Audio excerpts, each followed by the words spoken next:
Esse cordeiro, ele tinha o quê? 7 chifres.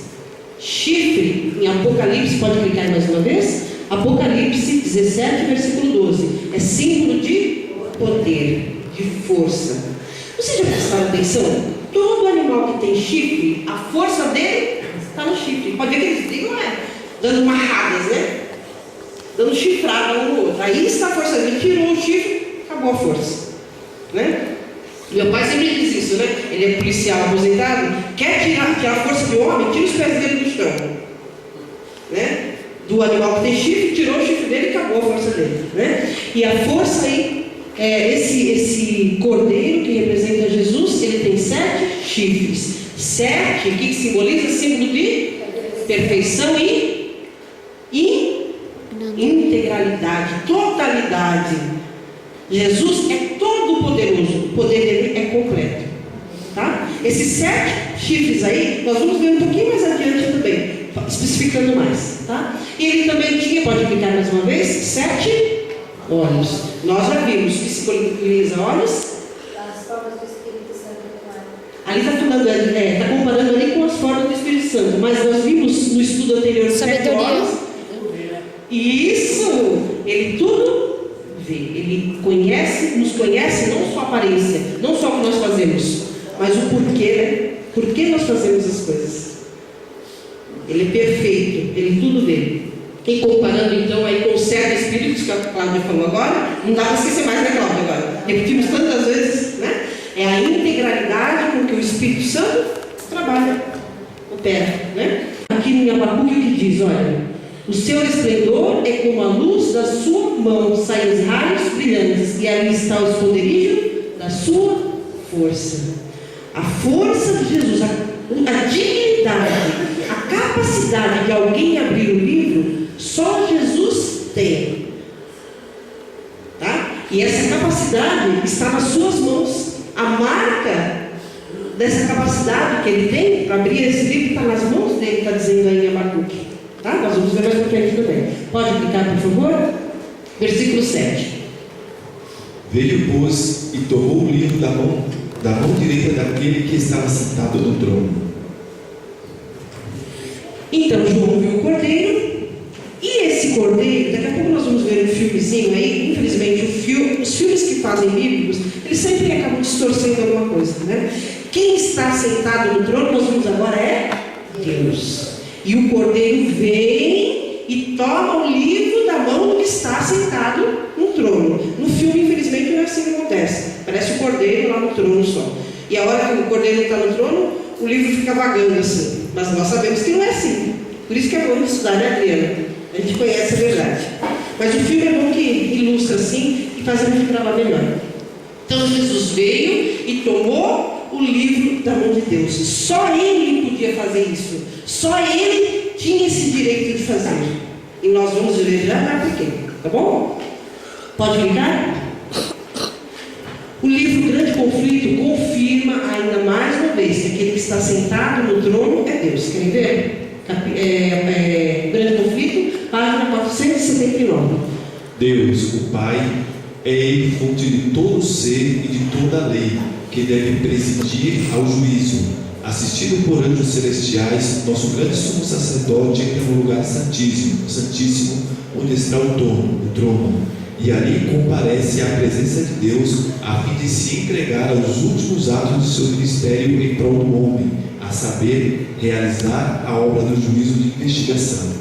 Por isso que é bom nós estudarmos a Bíblia e o Espírito de Profecia, que ainda clareia ainda mais a nossa visão. A própria Bíblia se esclarece, né? Mas a gente compara com o Espírito de Profecia e a gente vê ainda mais confirmações. Quem está sentado no trono, então, é Deus, né? E Jesus vai lá e toma o livro da mão dele.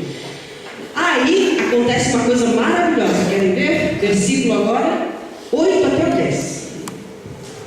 E quando tomou o livro, os 4 seres viventes e os 24 anciãos prostraram-se diante do cordeiro, tendo cada um deles uma harpa e taças de ouro cheias de incenso, que são as orações dos santos, e entoavam um novo cântico, dizendo: Digno és de tomar o livro e de abrir os selos, porque foste morto e com o teu sangue compraste para Deus os que procedem de toda tribo, língua, povo e nação, e para o nosso Deus os constituíste reinos e sacerdotes, e reinarão sobre a terra. Muito bem. Então, quando Jesus pega o livro da mão de Deus que está no trono, aí rompe assim em louvor o céu, todo o universo começa a cantar. O que? Digno é o Senhor, é digno de tomar o livro. Ele tem as qualificações. E é interessante que, se nós compararmos o capítulo 5 com o 4, nós vamos ver palavras comuns ali. Louvor, Deus também é digno de louvor, como nós já vimos, né? De graça. Comparando a adoração de Deus e a adoração de Jesus, é a mesma. O que quer dizer isso? Que os dois têm a mesma natureza.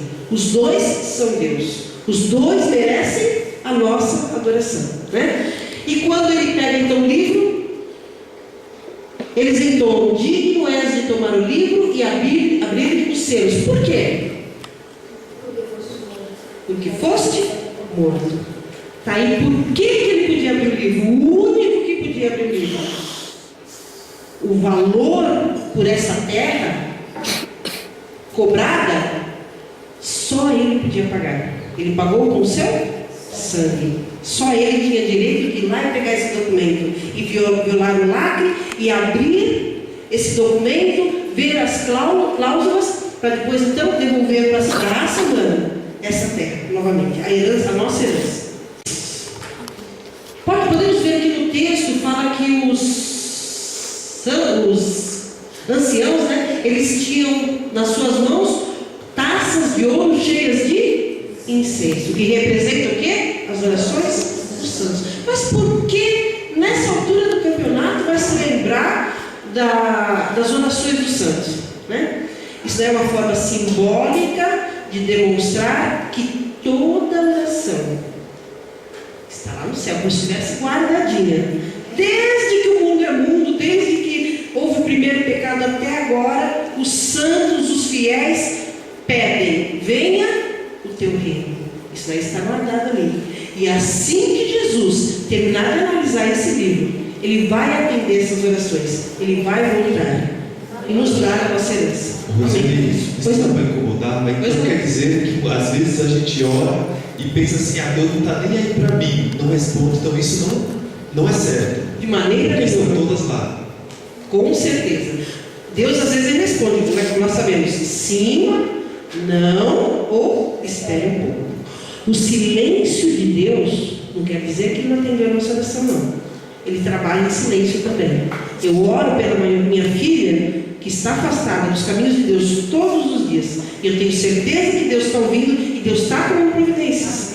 E que ela vai estar no nosso meio. Ela só precisa abrir o coraçãozinho dela.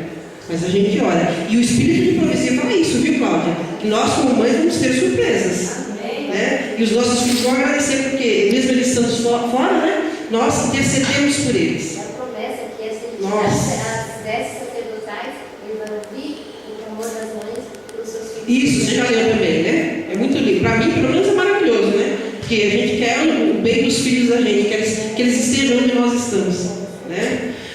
Continuando então, acho que o versículo. Então, aí, por que ele é digno? Porque ele foi morto, ele pagou o preço do resgate, né? Ele é o nosso remidor. Seguindo então, versículos 11 a 14. Vi e ouvi uma voz de muitos anjos ao redor do trono, dos seres viventes e dos anciãos, cujo número era de milhões de milhões e milhares de milhares, proclamando em grande voz: digno é o Cordeiro que foi morto de receber o poder e riqueza e sabedoria e força e honra e glória e louvor. Então vi que toda criatura que há no céu e sobre a terra, debaixo da terra e sobre o mar, e tudo que neles há, estava dizendo: aquele que está sentado no trono e ao Cordeiro, seja o louvor e a honra e a glória e o domínio pelos séculos dos séculos. E os quatro seres viventes respondiam: amém. Também os anciãos prostraram-se e adoraram. Amém. Esse coro foi se tornando cada vez maior.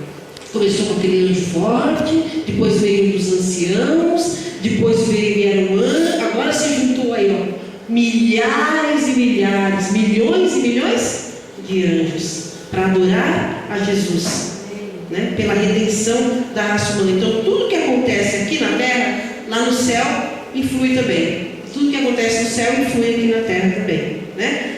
Até Jesus veio aqui e resgatou, os anjos estão lá agradecendo. E será que nós fazemos isso também? Nós adoramos a Deus agradecendo Ele porque Ele nos remiu? Nós devemos fazer, os anjos fazem isso dia e noite, e assim que nós devemos ser também.